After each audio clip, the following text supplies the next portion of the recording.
Welcome back, Packer Nation.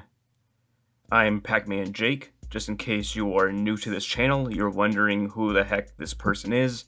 Well, my name is Pac-Man Jake, and I will be your tour guide for the 2019 Green Bay Packers season. So, it has arrived. Welcome to the regular season of the 2019 Green Bay Packers season, the 100th season. And let's get this thing rolling here. Here is the recap of the Packers 53-man roster and the practice squad. So let's go over the offense, and here's what we have right here. I predicted in my last video that there would be 3 quarterbacks, and that's how it was. Tim Boyle is the backup to Aaron Rodgers, and instead of grabbing a seasoned veteran, I guess we're going to roll with Tim Boyle. And to go over some other big points right here, not too much of anything for the running backs, wide receiver. That was I did have Darius Shepard not making the roster, but making the practice squad. It appears that Darius was probably just not going. He was probably too much of a risk to let go, as some other team probably would have picked him up. And I think that was a safe bet. And I almost did have Darius making it, but I also thought that EQ was going to make the roster. It said he was placed on injured reserve, and he is out for the year. Other guys here notably that were cut: Jamon Moore, Allen Lazard was cut. Not a big deal. We got him back on practice squad, and I'm very happy to say that. Also, shockingly, Malik Taylor, who was also cut, made it over Teal Redding. And Malik Taylor didn't see a whole lot of action, surprisingly. And so that kind of came as a surprise that he would make the practice squad over Teal Redding. Tight ends, not much to go over there. The same 4 guys that I predicted to make it, they made it. And simple as that. Offensive tackle, that's about the same thing. That was pretty much predicted to go. The one thing that I did not quite get was Cole Madison making the 53-man roster, and it turns out that he did. Unfortunately, in return, we had to trade Justin McCray to the Cleveland Browns for a swap of picks in the upcoming 2020 draft for Cole to make the 53, and we wound up going with 9 offensive linemen in total. And now on to the defensive side of the ball. Quite a few things that I got were predicted correctly, save for a few things here. Starting with the defensive line right up here, I had defensive end Fadal Brown made the 53-man roster as the 4th defensive end. I did not have him making the roster because I just simply thought we would go with 5. We wound up going with 6, and that is definitely a very, very good idea to have our defensive line plenty well stocked. Guys that were cut were predictably going to be cut: Deion Simon, James Looney, and all of Sagapolo. The outside linebackers were pretty much predictably correct. I got the Smiths, Sackrell, and Rashawn Gary, while Randy Ramsey, Jones, and Folston getting cut. Inside linebackers, I was almost correct. I believe I had 5 inside linebackers, including making a trade for a player that did not happen. And we are going to go with these 4 inside linebackers, with Oren still being injured and with the uncertainty of Ty Summers being able to step into that role as the starting inside linebacker, to go with Blake Martinez. However, we may not see 2 inside linebackers on our base defense, as this team will display all kinds of different nickel packages with 2-man fronts or 3-man fronts with a 3-3-5 base defense. Do not be surprised if we see that, as every team is in nickel, and that is definitely not opposed to the Green Bay Packers, as we have played nickel as our base defense for a number of years. So I would not be too worried about the inside linebacker spot. We are going to have, it's Blake as our guy. And that leads me to the corners. I believe that we will have 3 starting corners on our roster, which is why I believe that it was the wise thing to go with 7.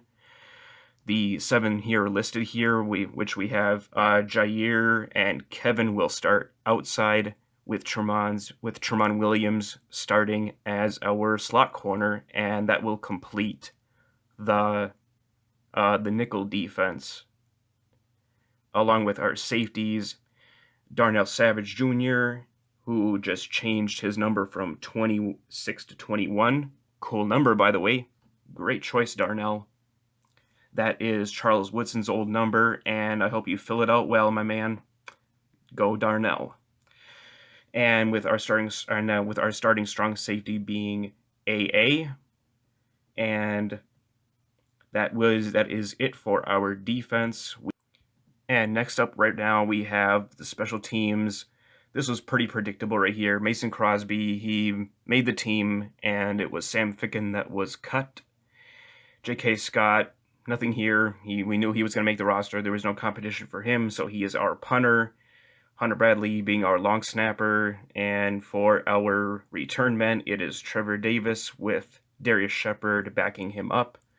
And as you can see here on the reserve list, that St. Brown and Curtis Bolton were sent to injured reserve. Their seasons are over, and I was hoping, and I predicted that EQ was going to be sent to IR, designated to return. Unfortunately, the team decided to just stash him up for the year, and his season is over. And here are the list of names that made the practice squad. I just mentioned a few of them. That was Alan Lazard, defensive end James Looney, running back Trey Carson, Brady Sheldon. I did not have making the practice squad, but I'm glad he did. That was James Crawford, who I was going to be predicted to cut because he didn't really play all that well at inside linebacker when he was out in the games. But I believe his special teams value was the reason why he made it. So Kabion Ento made the practice squad. That's the other corner that I would have had go to practice squad had I not chose Chandon. So congratulations to Kabion for making it. I mentioned that Malik Taylor made it. Manny Wilkins, he leaped over a Kansas City defensive back to make the practice squad. Congratulations, Manny. Randy Ramsey made it. Not a shocker. Josh Nijman made it as a backup offensive tackle. And tight end Evan Bayless made it. And Evan had a pretty good game against the Kansas City Chiefs. He caught a touchdown pass, caught a few things, and he certainly shows some promise there. So I'm glad that Evan made it.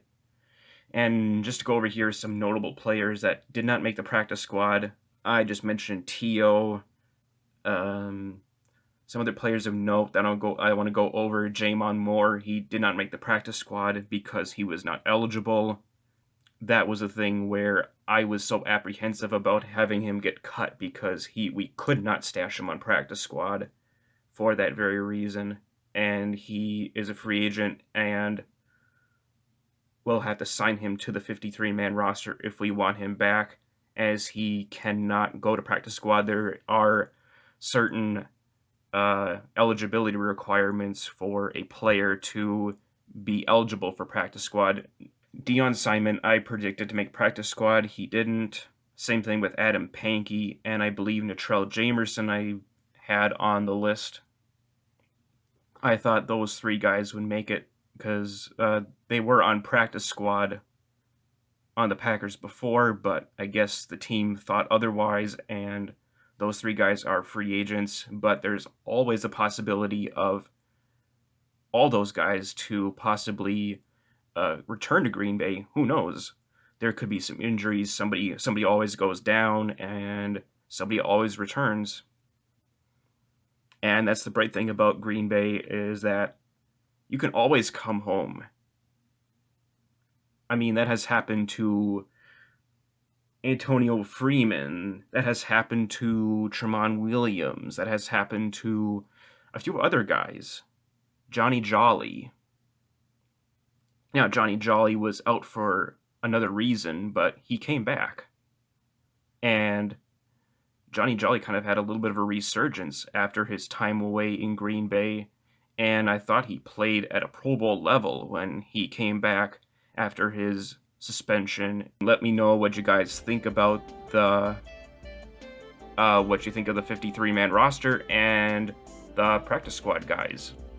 Are you guys all in, ready for the game Thursday night against the Chicago Bears? I certainly am. And that is going to do it for this video. I'll catch you guys later.